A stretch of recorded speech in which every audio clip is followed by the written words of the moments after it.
வீட்டு தீப்பிடிக்க நினைப்பவன் மனிதனா அந்த நேரம் ஓடி வந்து அணைப்பவன் மனிதனா கொடுமை கண்டும் கண்ணை மூடி கிடப்பவன் மனிதனா கோபம் கொண்டு நியாயம் கேட்டு கொதிப்பவன் மனிதனா கெடுப்பவன் மனிதனா கெடுப்பவன் மனிதனா கொடுப்பவன் எவனடா அவனே மனிதன் மனிதன் மனிதன்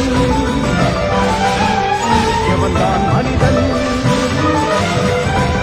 வாழும் போதும் செத்து செத்து பிழைப்பவன் மனிதனா வாழ்ந்த பின்னும் பேரை நாட்டி நிலைப்பவன் மனிதனா பிறருக்காக கண்ணீரும் பிறருக்காக செந்நீரும் சிந்தும் மனிதன் எவனோ அவன்